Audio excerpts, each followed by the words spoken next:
This channel does not promote any violent, harmful, or illegal activities. All content provided by this channel is meant for an educational purpose only.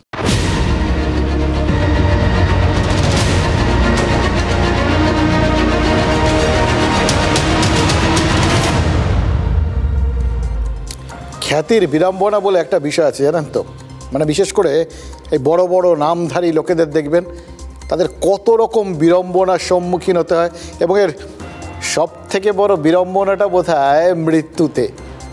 না, মৃত্যু যখন তখন আপনারা ভাবছেন তো এর মধ্যে আবার বিড়ম্বনা আর কি, সেখানে তো সব শেষ। আসলে এ মৃত্যু সে মৃত্যু নয়। এই বিখ্যাত লোকদের দেখবেন যখন তখন মেরে ফেলা হচ্ছে। এক একজন কিন্তু সত্যি সত্যি মারা যাওয়ার আগে কতবার যে মারা যান তার কোনো ইয়ত্তা থাকে না। এই ধর্মেন্দ্রের কথাই ধরুন, মারা যাওয়ার আগেও তিনি মারা গেছিলেন।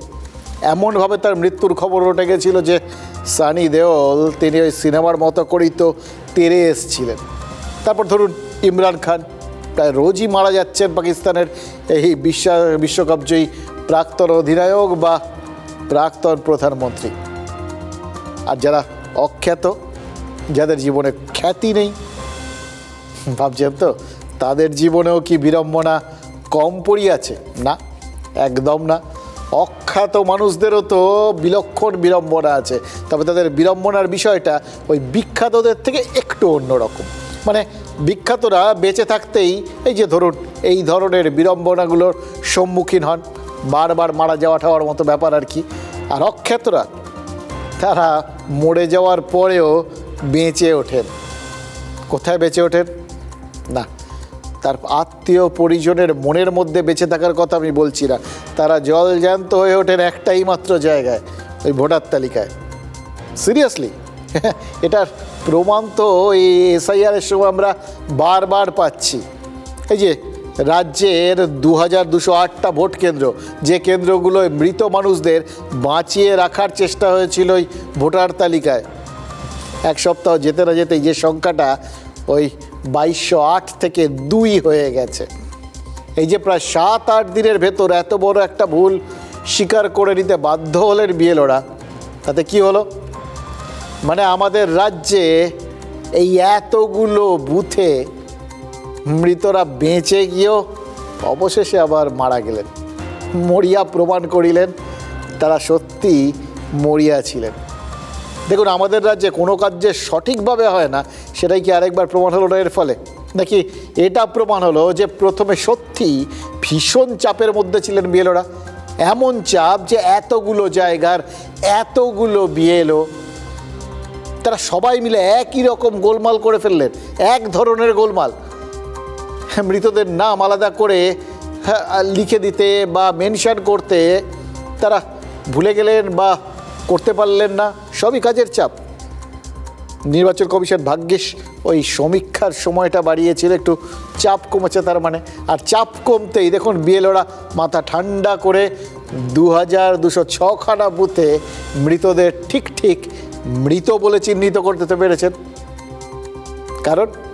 কারণ যাই হোক না কেন, এই ভুলটা যে এসআইআরে থেকে গেলে কি হতো সেটার একটা আন্দাজ কিন্তু আমরা করতে পারছি। মৃত্যুর পরেও ওই 2206খানা বুথে অখ্যাত মানুষরা ভোট দিয়ে কিন্তু বিখ্যাত হয়ে যেতেন। আর তাতে এসআইআরের মতো একটা সাংবিধানিক প্রক্রিয়ার ওপর বিশ্বাস নষ্ট হতো। আর কি হতো? প্রমাণ হতো মানুষের ওপর বিশ্বাস হারানো যেরকম পাপ, তেমনি এসআইআর আর যাই হোক না কেন বাংলার ভোটে ভূতেদের ওপর বিশ্বাস হারানোটাও যে পাপ সেটা আমাদের চোখে আঙুল দিয়ে দেখিয়ে দিচ্ছে। বলতে হয় এই ভেজাল সরকারের আমলে যে অমৃত কুম্ভের সন্ধান দিয়েছিলেন বিএলও আর ইআরওরা, ওই অমৃত কুম্ভে আবার ভেজাল পাওয়া গেছে।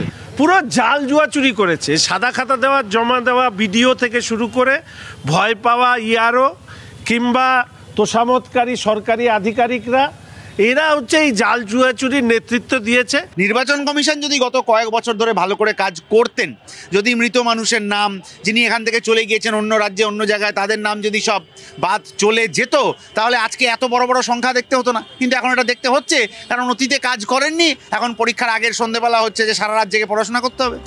দেখুন, তালিকায় মৃত ভোটারের সংখ্যা বেড়েছে বলে কি এসআইআর পুরোপুরি ভূতমুক্ত হয়ে গেছে? না, এতটাও ভাববেন না।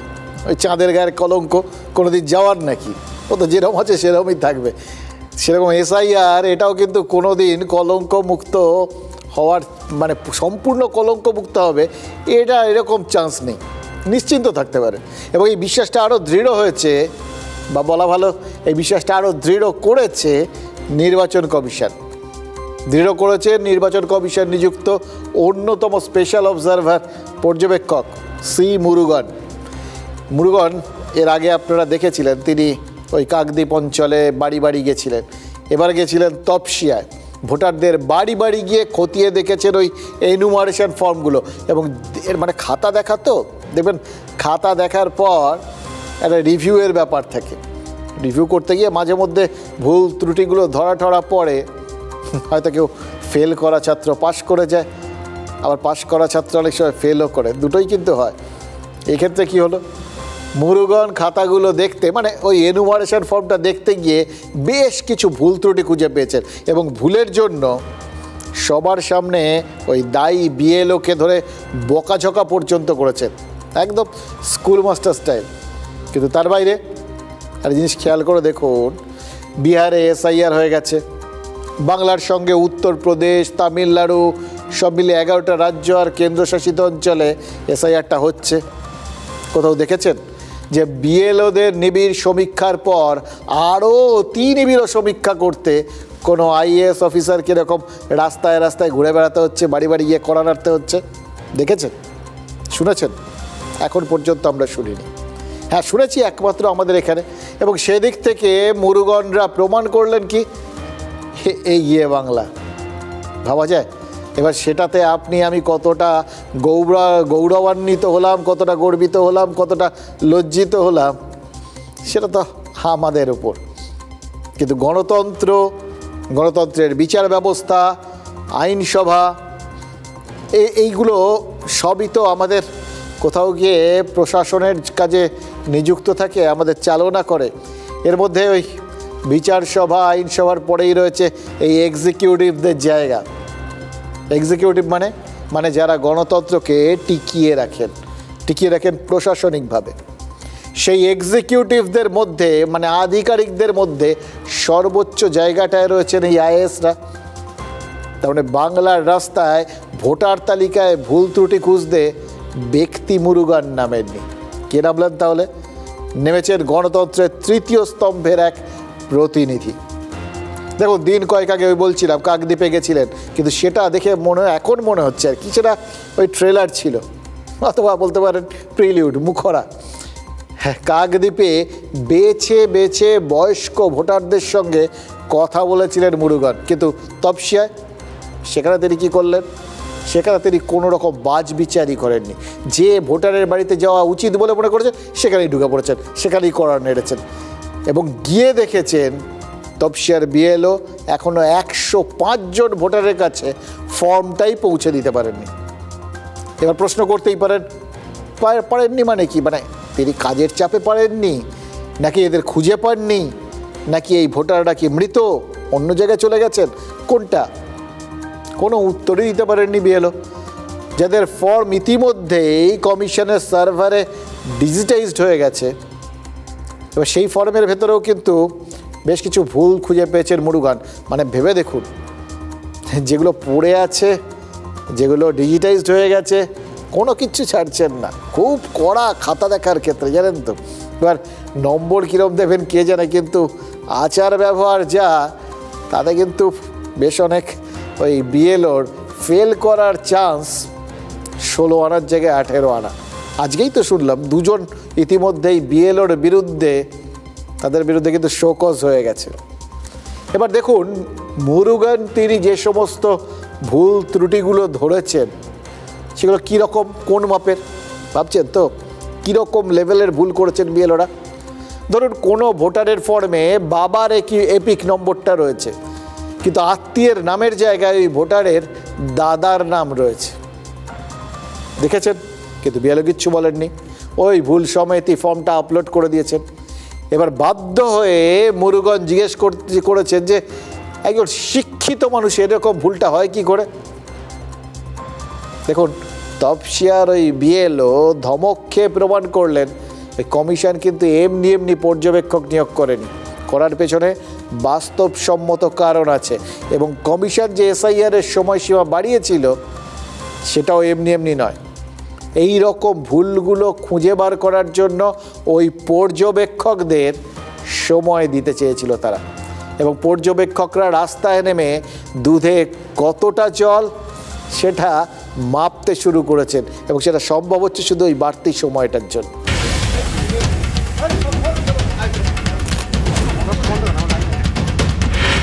তপসিয়া 30 নম্বর বুথ এসআইআরের কাজ দেখতে বাড়ি বাড়ি ঘুরছেন সি মুরুগান। কালকে খবর পেয়েছিলাম, কালকে আমাদের মিটিং ছিল 10:30টার সময় মিটিং ছিল। ওই মিটিংয়ে বলে দিয়েছিল আজকে আমাদের ইউরো সাহেব আর সঙ্গে মানে আরও সব স্যাররা আসবে। ঘুরে ঘুরে কিছু মণিমুক্ত উদ্ধার করেছেন কমিশন নিযুক্ত বিশেষ পর্যবেক্ষক। তপসিয়ার 30 নম্বর বুথ যেখানে 720 জন ভোটার, সেখানে 105টা এনুমারেশন ফর্ম যে বিলি হয়নি সেটা যেমন ধরতে পেরেছেন, তেমনই বুঝতে পেরেছেন কমিশনের সার্ভারে উধরপিণ্ডি বুদোর ঘাড়ে চাপিয়েছেন বিএলও। বাবার নাম দিয়ে বৈধতা প্রমাণ করার বদলে দাদার নাম দিয়েছিলেন ভোটার, বিএলও সেই নামই সার্ভারে তুলে দিয়েছেন। আপনি বলেছে ডেফিনেটলি ইউ আর নট, আপনি তো বাড়ি বাড়ি ভিজিট করছেন না, আপনি ওই ডিটেলটা আছে আপনি যে শুনেছেন আমি বলছি, আমি আপনাকে বলছি মানে তো 700 ভোটার তো 720 মতন অনেকটা বুথ আছে, ওখানে এত পেন্ডেন্সি নেই। শুধুমাত্র আমি কেন আপনার বুথটা সিলেক্ট করলাম, আপনার পেন্ডেন্সি বেশি, হ্যাঁ তারপরে তো আমি তো সিলেক্ট করে এলাম, এসে দেখলাম এই চিত্র বেরোচ্ছে। মুরুগান বিরক্তি প্রকাশ করেছেন, জানিয়েছেন যা জানানোর সঠিক জায়গায় জানাবেন। মুরুগান যেদিন তপসিয়ায় ঘুরলেন সেদিন পূর্ব মেদিনীপুরের নন্দীগ্রাম ঘুরেছেন আর এক পর্যবেক্ষক নীলম মিনা, কিন্তু দিনভর যাবতীয় আকর্ষণের কেন্দ্রবিন্দু হয়ে রইল তপসিয়া।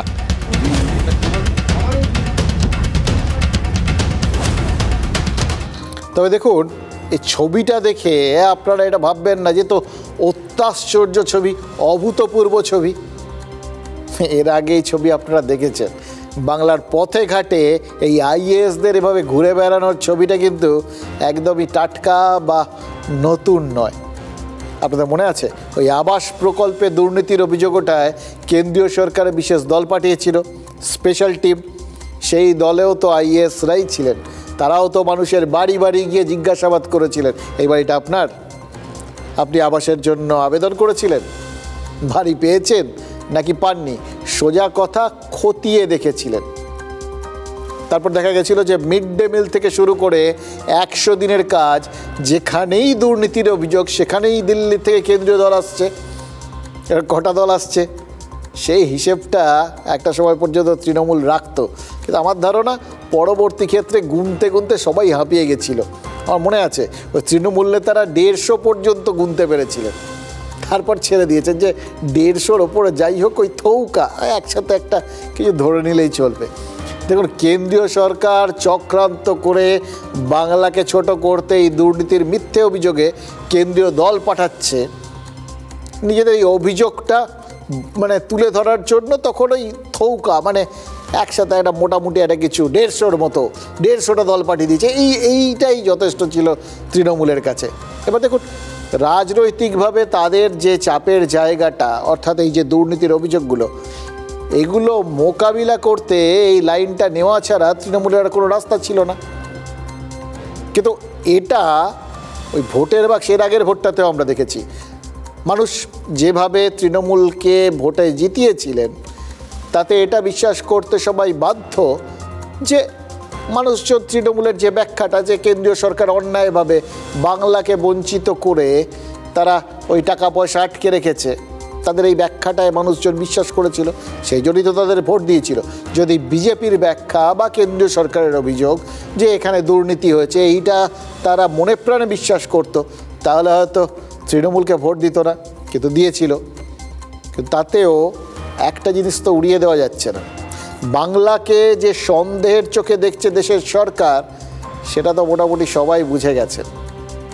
আজ ওই তপসিয়ায় মুরুগান প্রমাণ করে দিলেন যে বাংলাকে সন্দেহ করার যথেষ্ট কারণ আছে। এই ছোট্ট জিনিসে দেখুন পদে পদে কত ভুল। কেন ভুল? এই ভুলগুলো কি এড়ানো যেত না? এবং দেখুন তার ফলটা কি হলো, নির্বাচন কমিশনও বাংলাকে এখন সন্দেহের চোখে দেখছে। সন্দেহের চোখে দেখছে বলেই তো এনুমারেশন ফর্ম পূরণের একেবারে শেষ পর্বে এসেও আরও 5 জন পর্যবেক্ষক নিয়োগ করেছে। মানে আগের 13 পর্যবেক্ষক ছিলেন, আরও 5 জন দায়িত্ব পেলেন। মানে বাংলাতে এসআইআর পরিচালনায় 18 জন পর্যবেক্ষক নিয়োগের প্রয়োজন হয়েছে কমিশনের। আচ্ছা, হঠাৎ আরও 5 জন বেড়ে গেল কেন? কমিশনের কি মনে হচ্ছিল যে 13 জন এসছেন, সেই 13 জনকে দিয়েও হচ্ছে না? মানে এত গণ্ডগোল, এই 13 জন মিলে সামলে উঠতে পারছেন না, আরও দরকার। এরপরে তো যখন শুনানি চলবে, হাতে তো সময় আছে। এরপর ধরুন খসড়া তালিকা বেরোবে, তারপর সবাই যারা খসড়া তালিকা দেখে যাদের নাম থাকবে না তারা হয়তো আবেদন করবেন। এই সমস্ত কিছুর জন্য আরও তো যে লম্বা সময়টা ফেব্রুয়ারি পর্যন্ত, তার মধ্যে যে এরপর ধাপে ধাপে আরও কতজন পর্যবেক্ষক বাড়বে সেটা ঈশ্বর জানেন। কিন্তু মতিগতি সেই রকম। এবার কেউ কেউ বলতেই পারেন যে একটু অন্যভাবে যদি দেখেন, ওই হাতির বারবার বলি লেজ দেখবেন না ওই সুঁড় দেখবেন, সেটা আপনি কোন দিক থেকে দেখছেন তার উপর নির্ভর করে। সুতরাং কেউ কেউ বলতেই পারেন যে মানে ধরুন শাসক দলের লোকজন, তারা তো এই সমস্ত কিছু নিয়ে বেশ স্থিতিবিরক্ত। কথা বলুন, বুঝতে পারবেন।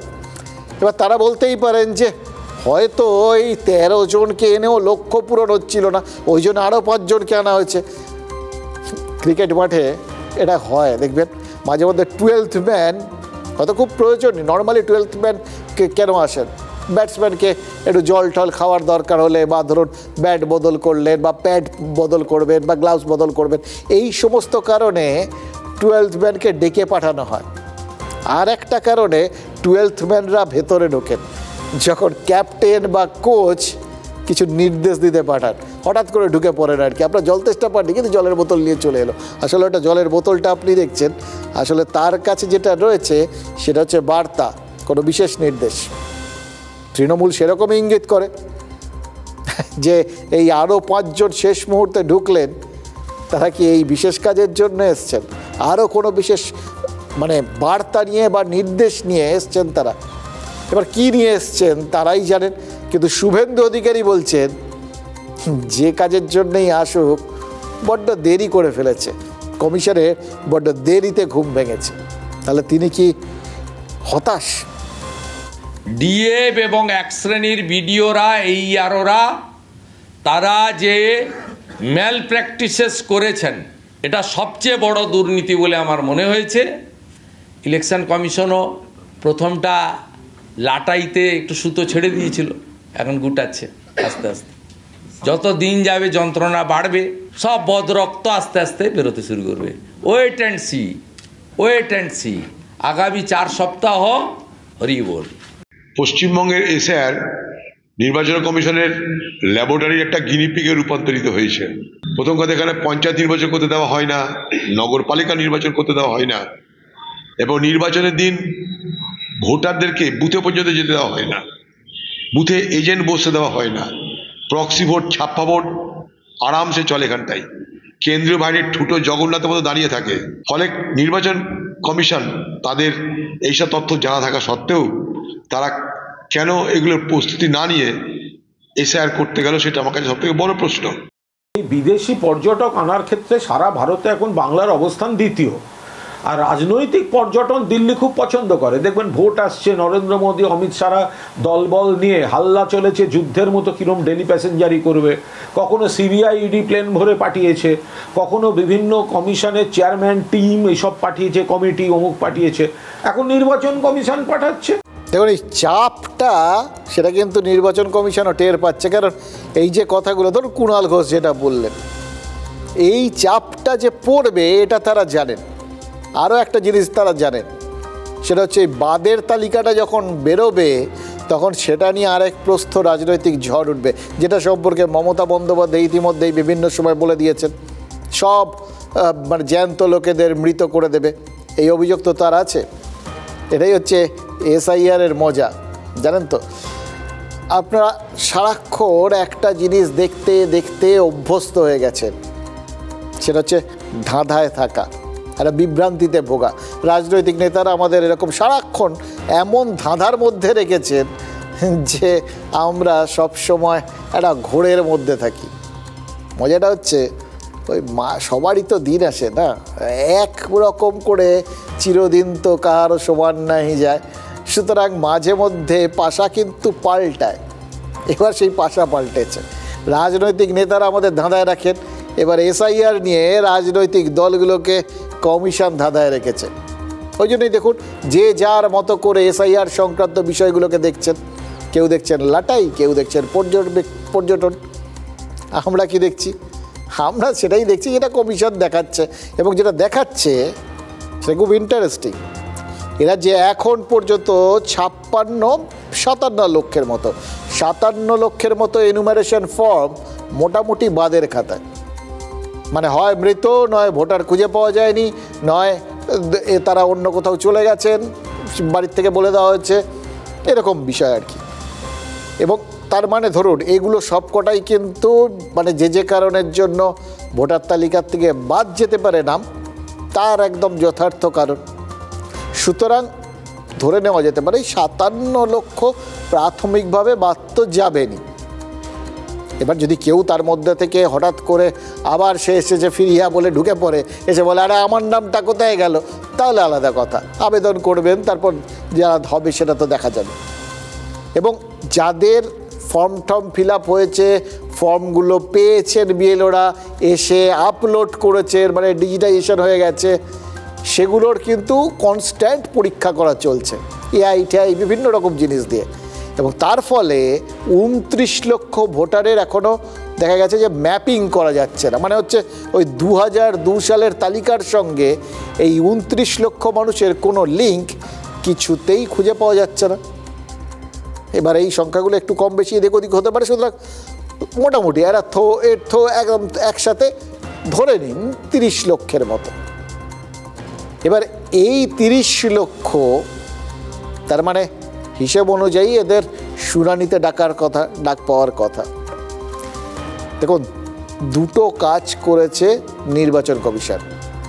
এক, কমিশনের নির্দেশে ইআরও বা বিএলওদের রেকটিফিকেশনের ওপর, অর্থাৎ যা যা ভুল আছে ভুল শুধরে নেওয়ার ওপর তারা জোর দিচ্ছেন। ওই বলেছি, এবং তাতে নরম এবং গরম দুটোই আছে, ভয় এবং ভক্তি দুটোই তারা ব্যবহার করেছেন।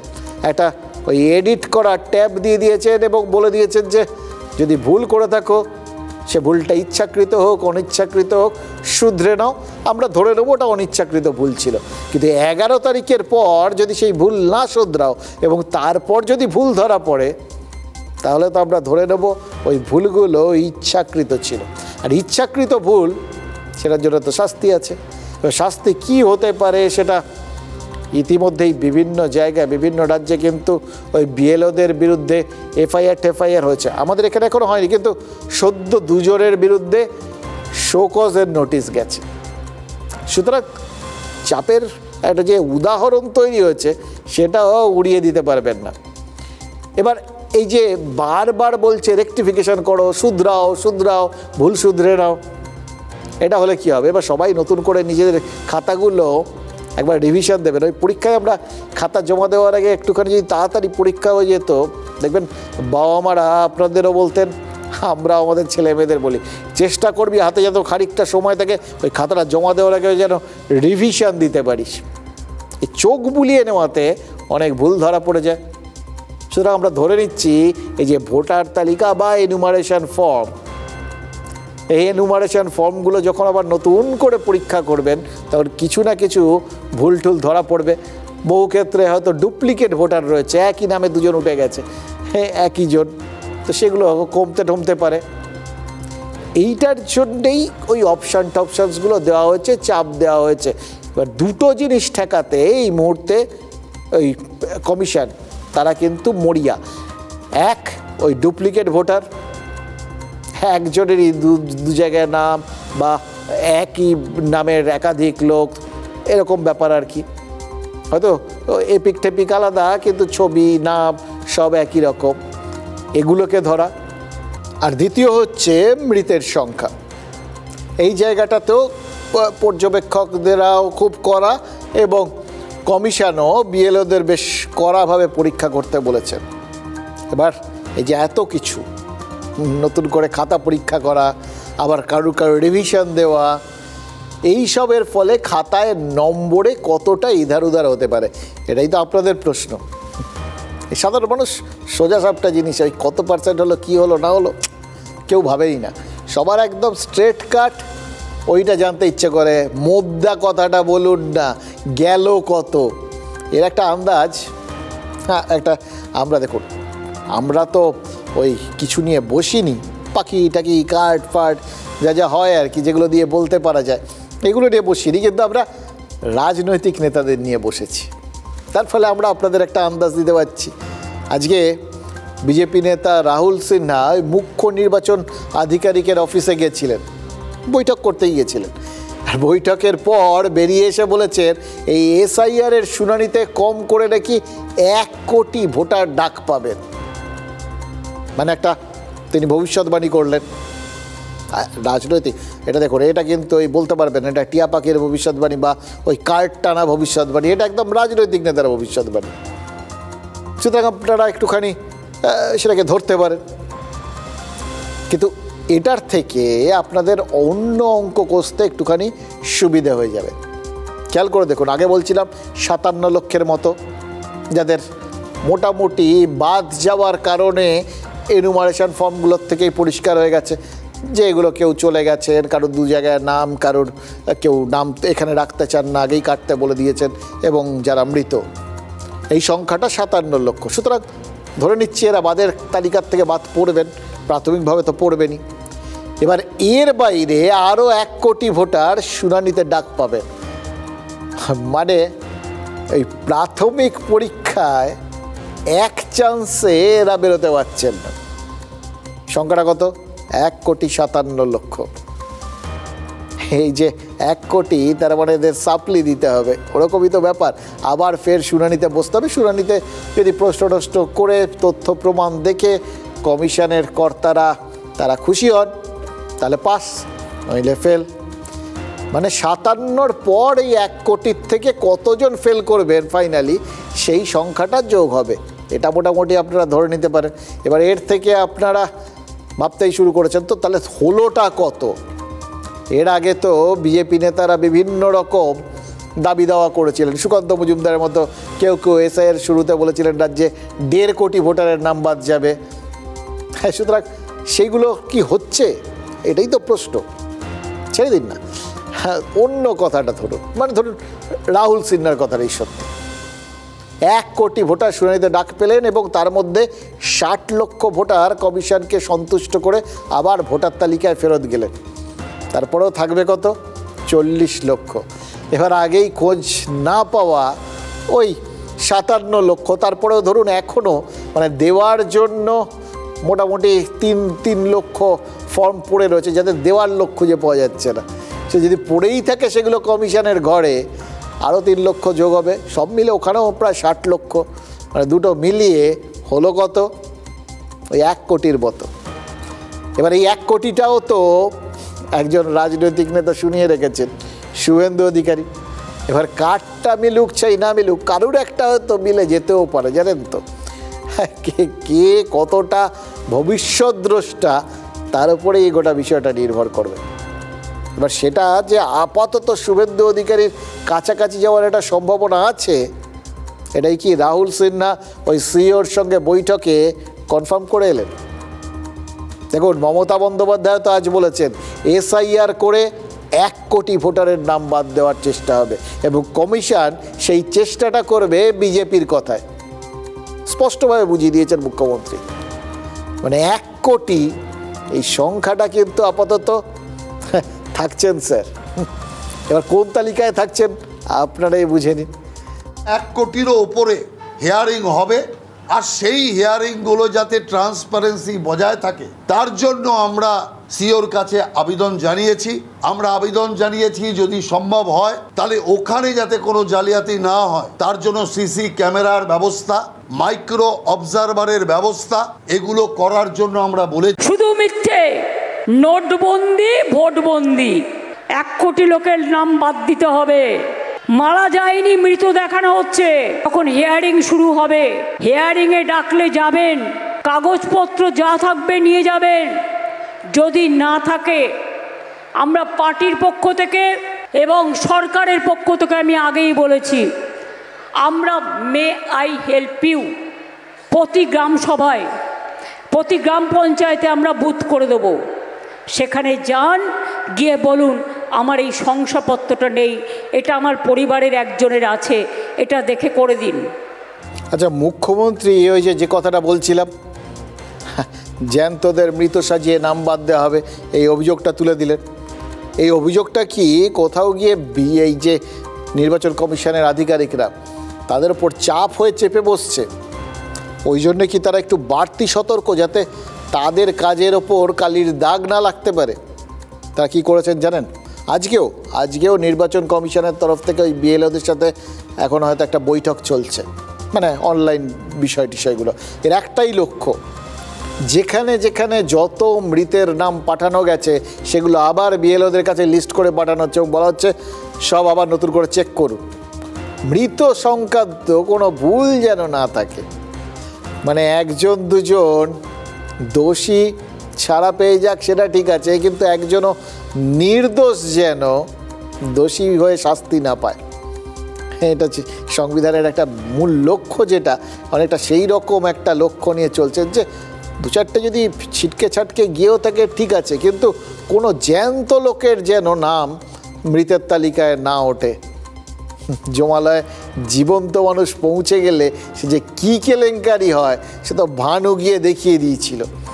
এবার সেই কেলেঙ্কারি এবং সেই চাপের মধ্যে নির্বাচন কমিশন পড়তে চান না, ওই জন্য সব নতুন করে লিস্ট করে মৃতদের নামের লিস্ট করে পাঠিয়ে দিয়েছেন, চেক করুন। এবার ধরুন এর বাইরে যেটা থাকছে সেটা হচ্ছে ওই সংখ্যাতত্ত্ব 1 কোটি। বিজেপি নেতারা যদি 1 কোটি বা 1.5 কোটি নাম বাদ দিতে হবে এটা বলে কমিশনের ওপর চাপ তৈরি করেন বা কোনো ধারণা তৈরি করতে চান, মমতা বন্দ্যোপাধ্যায়ও তাহলে কিন্তু ওই পাল্টা চাপ তৈরি করেছেন, সে তো দেখতেই পেলেন।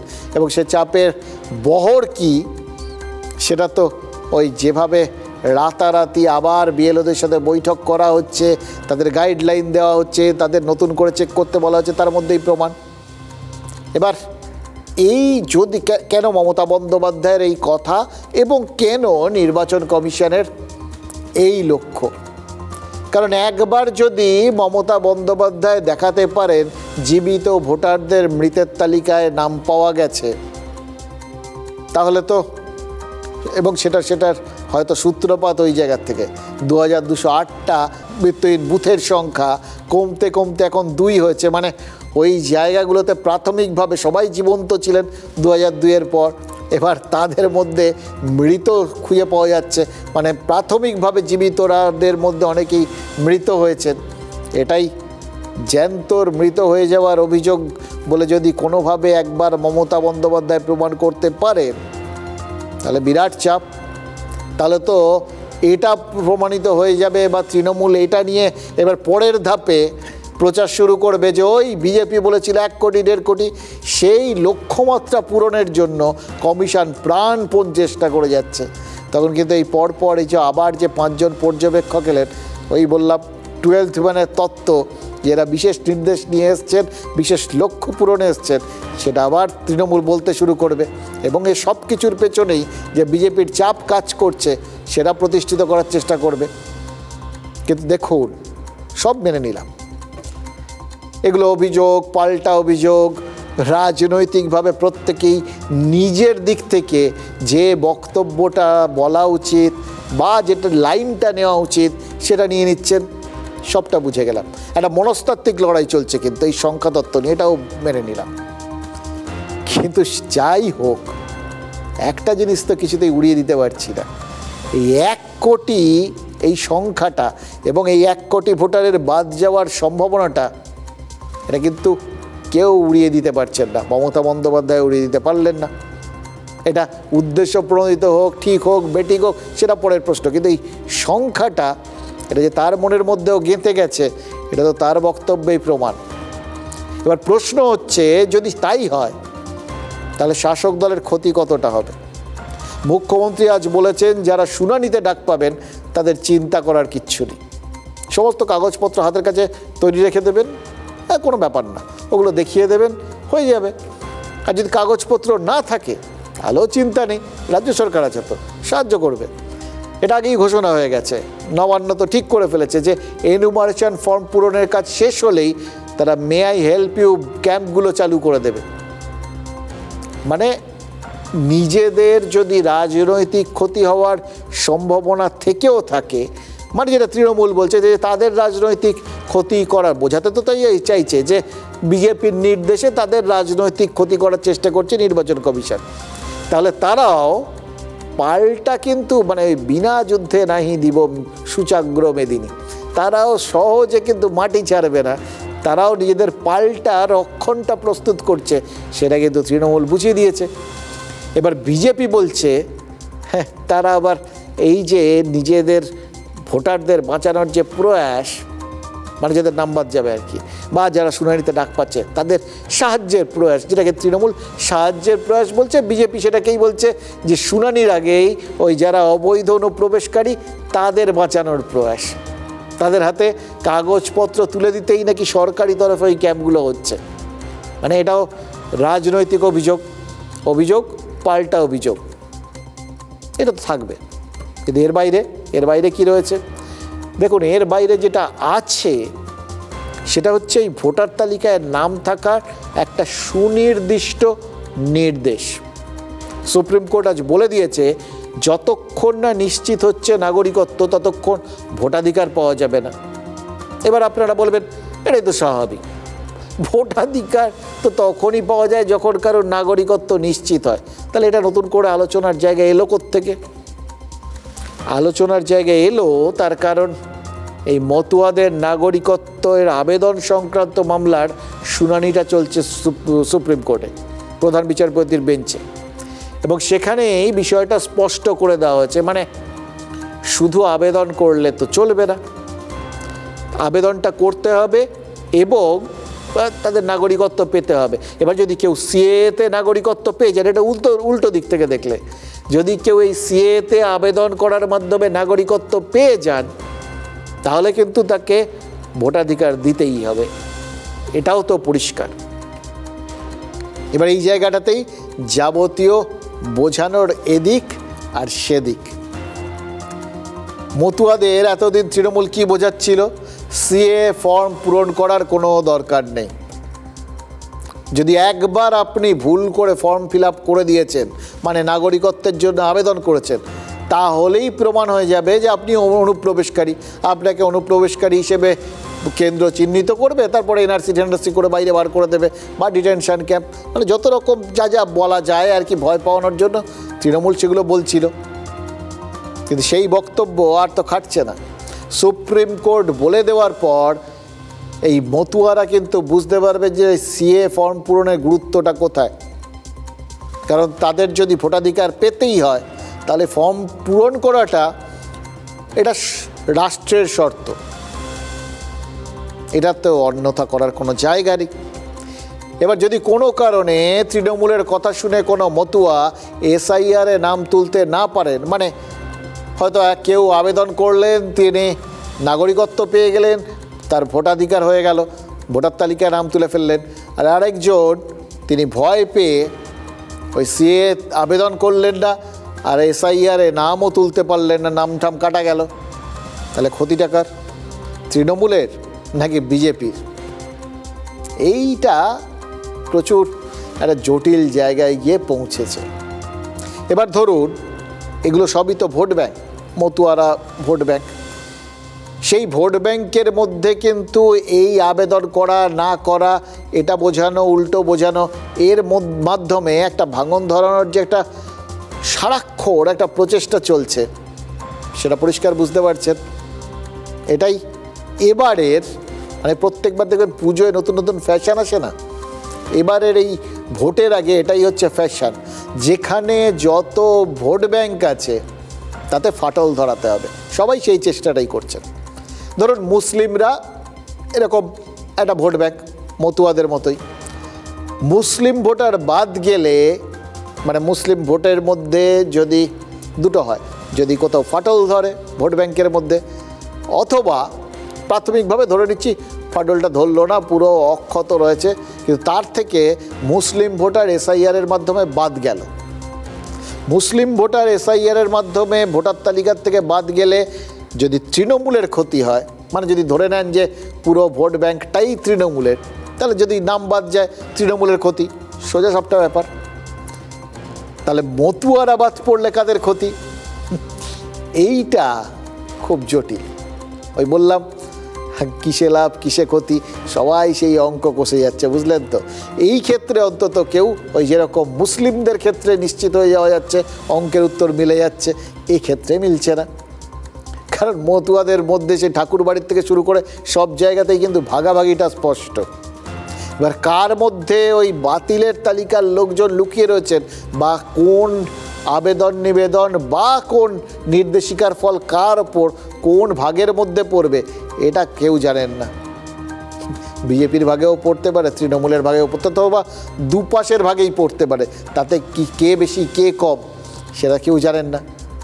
এবং সেটা জানেন না বা বুঝতে পারছেন না বলেই কি অল্টারনেটিভ মানে বিকল্প রাস্তা খুঁজছেন শুভেন্দু অধিকারী।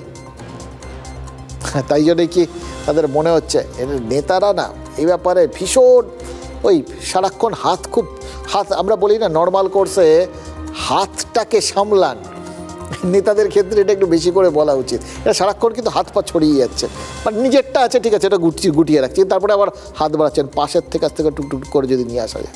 এটা হচ্ছে সেরকম মুসলিম ভোট, এদিকে মুখে বলবেন ওটা তৃণমূলের ভোট ব্যাংক, কিন্তু সেই মুসলিম ভোটেও হাত বাড়ানোর ক্ষেত্রে কিন্তু কেউ পিছিয়ে থাকছেন না। শুভেন্দু অধিকারী এই যে এখন হঠাৎ দেখলাম মুসলিম ভোট সংক্রান্ত বিষয় নিয়ে নিজের অবস্থান ব্যাখ্যা করতে নেমে পড়েছেন। এর আগে আমরা শুনেছিলাম যে মুসলিমদের ভোট তারা পান না চান না এরকম একটা গোছের বক্তব্য রাখছেন, কিন্তু এখন বিরোধী দলনেতা তিনি ব্যাখ্যা দিতে বসেছেন যে মুসলিমদের ভোট তারা চান না এমনটা নয়, বিজেপি তাদের ভোট পায় না। মানে কি? মানে পেলে নিশ্চয়ই তারা খুশি হবেন, সেটাই তো চান, তারা চান ভোটটা, পাচ্ছেন না। এটা আক্ষেপ, এটা অভিযোগ না। দেখুন হঠাৎ এই আত্মোপলব্ধি আর কি, এটার কারণ কি, এবং হঠাৎ এরকম নিজের বক্তব্যের ব্যাখ্যা দিতে যাওয়ার কারণই বা কি? মনে হচ্ছিল কি অপব্যাখ্যা হচ্ছে, অথবা মনে হচ্ছিল কি ব্যাখ্যাটা না দিলে যে ব্যাখ্যাটা সবার বোধগম্য হচ্ছে বা লোকে যেটা আত্মস্থ করে ফেলছে, তার ফলে মুসলিম ভোট পুরোটাই গিয়ে যদি তৃণমূলের পেছনে যাওয়ার সম্ভাবনা নাও থেকে থাকে, তাহলেও গিয়ে তৃণমূলের পেছনে একজোট হয়ে যাবে। অথবা আরেকটাও হতে পারে, হয়তো এই মিম আসছে, আইএসএফ তেরে ফুরে নেমেছে, বা ধরুন ওই ফুরফুরা শরীফে পীরজাদাদের মধ্যে আকচাকচি লেগে গেছে, হুমায়ুন কবির হঠাৎ করে বিরাট ওই সংখ্যালঘু ভোটের ধারক বাহক হয়ে ওঠার একটা দায়িত্ব নিয়ে ফেলেছেন। এই যে সম্ভাবনাগুলো, এগুলো নিশ্চয়ই মনে মনে বিজেপি নেতাদের কোথাও গিয়ে আশ্বস্ত করছে, উদ্বুদ্ধ করছে, এইবার নিশ্চয়ই মুসলিম ভোটে ফাটল ধরবে। এবার তার মধ্যে তাদের মনে হচ্ছিল যে সবটা ব্যর্থ হয়ে যাবে যদি তৃণমূল গিয়ে মুসলিমদের বুঝিয়ে দেয় ওই বিজেপি আসছে তেরে। এটা যদি একবার মাথায় ঢুকিয়ে দিতে পারে, তাহলেই হয়তো পুরো ওই যাবতীয় যে চেষ্টা বা যাবতীয় যে সমস্ত শক্তিগুলো মুসলিম ভোটের মধ্যে, ভোট ব্যাংকের মধ্যে ফাটল ধরানো একটা সম্ভাবনা তৈরি করতে পারে, তাদের সব প্রচেষ্টাই হয়তো ব্যর্থ হয়ে যাবে। সেটা যাতে না হয়, বিজেপি নামক চাপটা যাতে মুসলিম ভোটকে একজোট করতে না পারে, সেই জন্যেই কি হঠাৎ ব্যাখ্যা দিতে বসলেন শুভেন্দু অধিকারী? এই জন্যেই কি তারা এখন নরম নরম বক্তব্য রাখছেন, বোঝাচ্ছেন পাই না তাই চাই না, কিন্তু পাইলেই চাইতে পারি। আমি কখনো বলিনি মুসলিমদের ভোট চাই না, আমি বলেছি পাই না। এটা ধ্রুব সত্য। তৃণমূলের মুসলিমদের বিরুদ্ধে বলেছি, তৃণমূলের মুসলিমদের বিরুদ্ধে, আমি সব মুসলিমদের বিরুদ্ধে বলবো। আমরা যাদের বিরুদ্ধে বলি তারা আমার সন্দেহ আছে নামাজ পড়ে কিনা, আমার সন্দেহ আছে তারা দান ধান জাকাত করে কিনা। তার প্রকৃষ্ট উদাহরণ হচ্ছে তৃণমূল কংগ্রেসের জেলা পরিষদ মেম্বার কর্মাধ্যক্ষ শেখ শাহজাহান। পরস্পর বিরোধী কথা, আমি আজকে এক কথা বললাম, কালকে আমি আবার সেটাকে পরিবর্তন করলাম। ধর্মের চশমা পরে দেখেন কেন? তারা তো নাগরিক, তো তাকে নাগরিকদের স্বাচ্ছন্দ্যে থাকতে দিন। এরা রাজনীতি দিয়ে জাতের বিভাজন তৈরি করছে।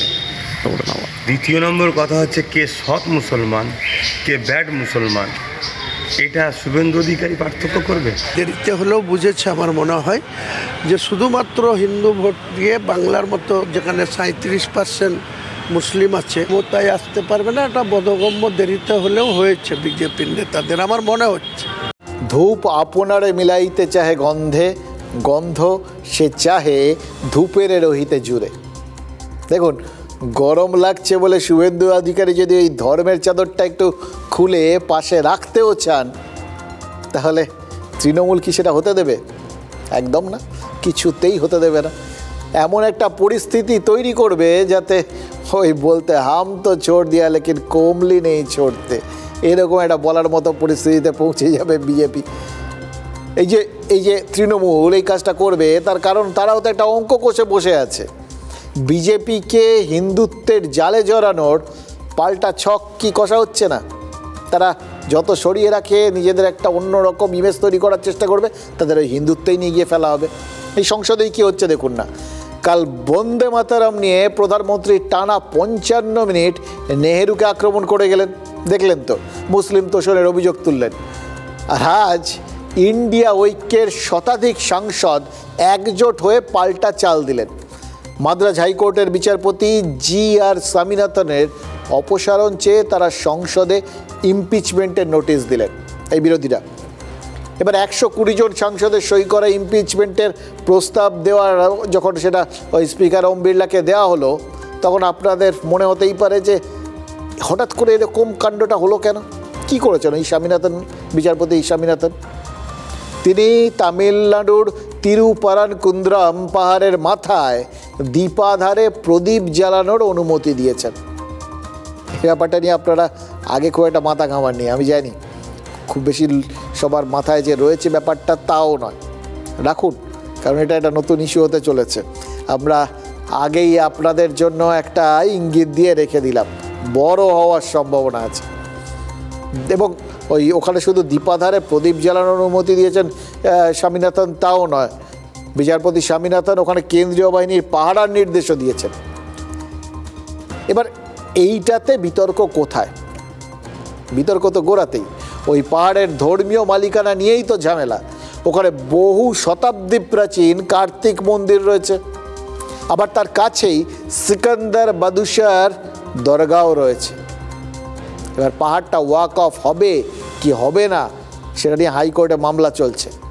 এবার ভেবে দেখুন, একই পাহাড়, হিন্দুরা বলে তিরুপারান্দ্রকুন্দ্রম আর মুসলিমরা বলে সিকান্দার মালাই। আপনাদের মনের মধ্যে কোথাও মনে হচ্ছে না, আরে এ তো চেনা ছক, সেই রাম মন্দির বাবরি মসজিদ বিতর্কের মতো? হ্যাঁ, একই রকম গন্ধ পাওয়া যাচ্ছে। ঠিক অযোধ্যার রাম মন্দির বিতর্কের এটাকে দক্ষিণ ভারতীয় সংস্করণ বলা যেতেই পারে। আর তার মধ্যেই বিচারপতি ধর্মীয় উপাচারের অনুমতি দিয়ে বসে আছে। তামিলনাড়ুর শাসক দল ডিএমকের দাবি এটা হিন্দুদের প্রতি পক্ষপাতিত্ব, আর এই অভিযোগে ডিএমকে নিজেও যে একটা পক্ষ নিয়ে ফেলেছে সেটাও তো পরিষ্কার। এবার যে পক্ষ নিলে তাদের রাজনৈতিক সুবিধা হয় সেই পক্ষই তারা নিয়েছে, কারণ রাজনৈতিক দল তো তাই করে। তাদের পক্ষ নেওয়াটা পুরোপুরি নিজেদের রাজনৈতিক উদ্দেশ্য সাধনের জন্য, সেটাই তারা করেছে। আবার ডিএমকের পাশে গোটা ইন্ডিয়া ঐক্য দাঁড়িয়ে গেছে। তাহলে দাঁড়ালো কি ব্যাপারটা? দাঁড়ালো প্রত্যেকে নিজের রাজনৈতিক প্রয়োজনে একটা পক্ষ নিচ্ছে। কারণ গত লোকসভা নির্বাচনে দেশের 72% মুসলিম ভোট ওই কংগ্রেসের বাক্সেই পড়েছিল। একটা সমীক্ষা সেটাই সামনে এসছে। এবার এই ইমপিচমেন্ট প্রস্তাব নিয়ে সংসদে তার মানে বিরাট ঝড় উঠবে। আর বিজেপি রাজনৈতিক কারণেই এই ইমপিচমেন্ট প্রস্তাবের বিরোধিতা করতে বাধ্য হবে। মানে খেয়াল করে দেখুন, আলটিমেটলি কি দাঁড়ালো? চন্দ্রবিন্দুর সেই গানের মতো বিজেপিকে বলতে হবে সেই তো হিন্দুই হলে, তাহলে দূরত্ব তৈরি করে লাভ কি হলো? মানে বিজেপিকে সেই ধর্মীয় মেরুকরণে টেনে নিয়ে এলো বিরোধীরা। তাতে সংসদে মোদী সরকারের ঘোষিত কর্মসূচিগুলো একটুখানি আপাতত ঘেঁটে গেল।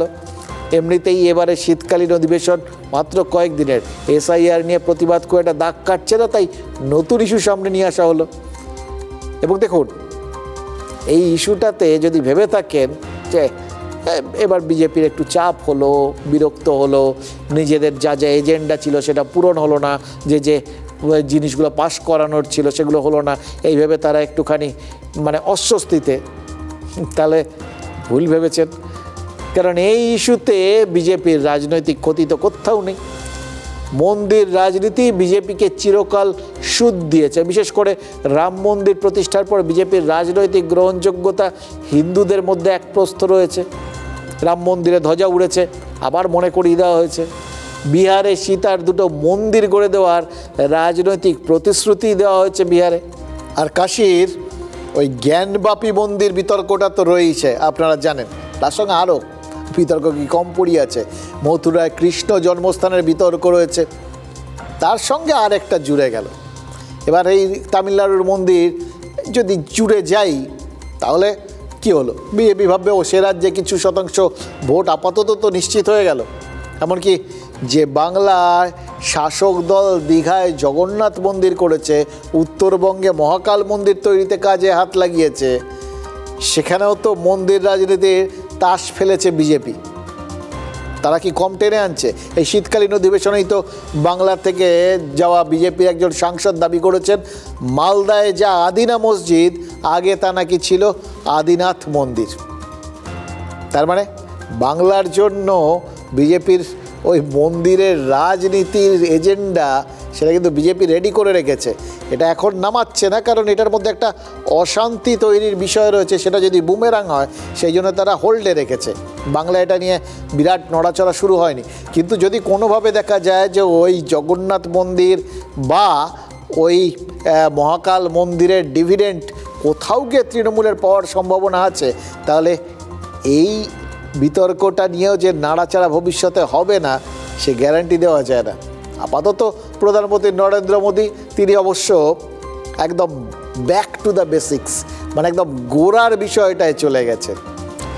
দেখুন, আশেপাশে অনেক কিছু হতে পারে, কিন্তু আলটিমেটলি মানুষকে খেটে খেতে হয়। প্রধানমন্ত্রী নরেন্দ্র মোদী বঙ্গ বিজেপি নেতাদের কিন্তু সেটাই বলেছেন, খেটে খাও, করে দেবে না কেউ, নিজেকেই খেতে হবে। বিজেপির সংসদীয় দলের বৈঠকে মোদির পরিষ্কার নির্দেশ হচ্ছে বাংলার কর্মকর্তাদের 3 গুণ বেশি পরিশ্রম করতে হবে।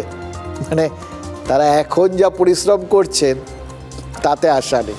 बिहार चुनाव में जनता ने शानदार अद्भुत आशीर्वाद एनडीए को दिया है। नरेंद्र मोदी जी के नेतृत्व में एनडीए सरकार को आशीर्वाद दिया।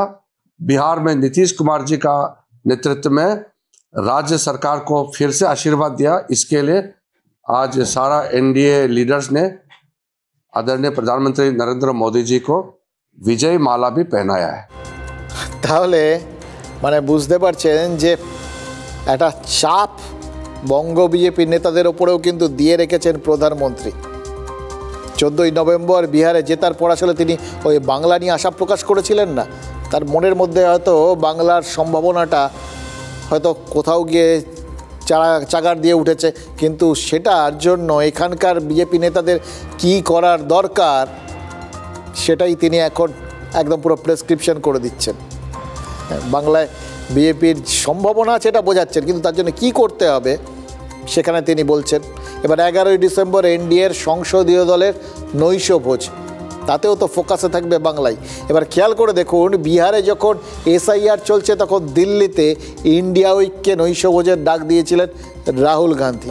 তাতে অভিষেক বন্দ্যোপাধ্যায় গেছিলেন, তেজস্বী যাদব সেই নৈশভোজে অভিষেক আর মমতা বন্দ্যোপাধ্যায়কে বিহারে ভোট প্রচারে ডেকেছিলেন। কেউই কিন্তু যাননি। আর বিহারে ইন্ডিয়া ঐক্য যথারীতি কিছু করতে পারেনি, কিন্তু এনডিএ তারা চমকপ্রদ ফল করেছে। যেটা খবর পাওয়া যাচ্ছে, প্রধানমন্ত্রী নরেন্দ্র মোদী বাংলাতেও এই এনডিএর ঐক্য অটুট রাখার বার্তা দিতে চান, দিতে তো চান, কিন্তু আপনাদের মনের মধ্যে সংশয়, সেটার কী হবে ভাবছেন তো? বাংলায় আবার এনডিএর ঐক্য হবে কি করে? বিজেপি তো এই রাজ্যের সাথী হারা, তাহলে এদের সঙ্গী সাথী কে হবে? মানে ঘোষিত সঙ্গী না অঘোষিত সঙ্গী? একটা নতুন সংশয় তৈরি হয়ে গেল তার মানে। দেখুন, অতীতে বিজেপির জোট শরিক ছিল তৃণমূল কংগ্রেস। বাজপেয়ী মন্ত্রিসভায় মমতা বন্দ্যোপাধ্যায় মন্ত্রী ছিলেন, আর অটল বিহারী বাজপেয়ী কলকাতায় এসে ওই কালীঘাটের বাড়িতে গেছিলেন, মমতা বন্দ্যোপাধ্যায়ের মায়ের পায়ে হাত দিয়ে প্রণাম করেছিলেন, সেগুলো আপনারা সবাই জানেন। আর আজ কোচবিহারের সভায় মমতা বন্দ্যোপাধ্যায় বললেন কি, বিজেপি এলে সর্বনাশ হয়ে যাবে। বিজেপির হাতে রাজ্য গেলে বাংলাটা শেষ হয়ে যাবে, আপনার অস্তিত্ব থাকবে না, আপনার ভাষা থাকবে না, আপনার সম্মান থাকবে না, আপনার ঠিকানা থাকবে না, বাংলাটা ডিটেনশন ক্যাম্পে পরিণত হয়ে যাবে। আর কেন্দ্রীয় সরকার একটা স্বৈরাচারী সরকার, একটা অত্যাচারী সরকার। বিজেপি সরকার অত্যাচারী সরকার, স্বৈরাচারী সরকার, ভ্রষ্টাচারী সরকার, দুষ্টুচারী সরকার, শকুনি মামার সরকার, দুর্যোধনের সরকার, দুঃশাসনের সরকার। এদের হাত থেকে দেশকে রক্ষা করতে হবে। বাংলা আগে বেরোলে তবেই মনে রাখবেন দেশ রক্ষা হবে। যদি আসে, মানে বিজেপি যদি আসে, এই কথাটা কিন্তু তৃণমূল শিবির থেকে প্রথম শোনা গেল না। বিহারে ভোটের ফল বেরোনোর দিনেও কিন্তু তৃণমূল কংগ্রেসের সোশ্যাল মিডিয়া হ্যান্ডেলে একটা এরকমই ভিডিও প্রকাশ করা হয়েছিল, এআই দিয়ে তৈরি ভিডিও। আর তাতেই ওরা যদি আসে বা বিজেপি যদি আসে, তাহলে কি রকম আতঙ্কের পরিবেশ তৈরি করা হতে পারে, সেই আশঙ্কাটাই তো প্রকাশ করা হয়েছিল। আজ কোচবিহারে দাঁড়িয়ে মমতা বন্দ্যোপাধ্যায় ফের সেই প্রসঙ্গটাই টেনে আনলেন। যদি আসে, যদি বিজেপি আসে, এই সংশয় কিন্তু খেয়াল করে দেখুন 2021-এর প্রবল হাওয়াতেও ছিল না। বারবার তখন মোদি আসছেন, শাহ আসছেন, 200 পার করে দিচ্ছেন, চারপাশে একটা গেল রব চার্টার্ড ফ্লাইটে করে লোকজন বিভিন্ন জায়গায় যাচ্ছেন, দিল্লি যাচ্ছেন, এটা গেল ব্যাপার তো ছিল। কিন্তু মমতা বন্দ্যোপাধ্যায় এবং অভিষেক বন্দ্যোপাধ্যায় আত্মবিশ্বাসী ছিলেন, তৃণমূল নেতারাও আত্মবিশ্বাসী ছিলেন। খেয়াল করে দেখুন, সেবার বিজেপির পকেটে 18 জন সাংসদ ছিল। বিজেপি বিধানসভার হিসেবে 125টা আসনে এগিয়ে ছিল, মানে লোকসভা ভোটের পরিপ্রেক্ষিতে। আর এবার বিজেপির সাংসদ কমে হয়েছে 12। আর তৃণমূল গত 4 বছরে কোনো উপনির্বাচনে হারেনি, পঞ্চায়েত, পুরো ভোট সব কিছুতে এক পেশে জয় পেয়েছে। এমনকি লোকসভা নির্বাচনে যে কোচবিহার ছিনিয়ে নিয়েছে তৃণমূল কংগ্রেস, সেটাও আপনারা সবাই দেখেছেন। অথচ সেই কোচবিহারে দাঁড়িয়েই মমতা বন্দ্যোপাধ্যায় কি বললেন, যদি বিজেপি আসে, মানে বিজেপি চলে আসে বা চলে আসতে পারে, এই সংশয় কি তৃণমূলেও দাঁড়া বাঁধতে শুরু করলো নাকি আসলে বিজেপি চলে আসতে পারে এই ভয়টা এখন থেকেই দেখাতে শুরু করে দিলেন মমতা বন্দ্যোপাধ্যায়। এটা এবারে স্ট্র্যাটেজি। কিন্তু দেখুন, মালদা, মুর্শিদাবাদ, উত্তর দিনাজপুর, নদিয়ার একাংশে এই ভয় দেখানোর একটা মানে থাকতে পারে, যেখানে মুসলিম ভোটার সংখ্যাগরিষ্ঠ। কিন্তু কোচবিহারে মমতা বন্দ্যোপাধ্যায় বিজেপির ভয় দেখাতে যাবেন কেন? যাবেন তার কারণ হচ্ছে ওই কোনো নিয়ম এখন আর ফিক্সড নেই। গত কয়েক মাসে বাংলার ভোটের হিসেবটাই এসআইআরের কল্যাণে এমন ঘেঁটে গেছে যে কার ভাড়ারে কি রয়েছে আর কি পড়ে থাকবে সেটা নিয়েই কেউ নিশ্চিত হতে পারছেন না। মমতা বন্দ্যোপাধ্যায়ের গত কয়েক মাসের জেলা সফরগুলো খেয়াল করুন। ঠাকুর বাড়িতে না গেলেও ঠাকুর নগরে পদযাত্রা করেছিলেন, সেখান থেকে মতুয়া জনগোষ্ঠীর অঞ্চল। মতুয়া ভোট বিজেপির পকেটে যদি ঢুকে বসে থাকে, সেইটা ভেবেই মমতা বন্দ্যোপাধ্যায় সেই ভোটের বাঁধে হাতুড়ি মারতে গেছিলেন। তারপর মুর্শিদাবাদের প্রশাসনিক সভা, সেখানেও মুসলিম ভোট ব্যাংক ভাঙার একটা কানাঘুষো শোনা যাচ্ছিল, এবং সেটা যে একেবারে অমূলক নয়। ওই সাগরদিঘি উপনির্বাচনে মুসলিম ভোট ব্যাংক তো ভাঙতে দেখা গেছে, এটা তো আমাদের সবার মনে পড়ছে। সুতরাং সামলানোর দরকার।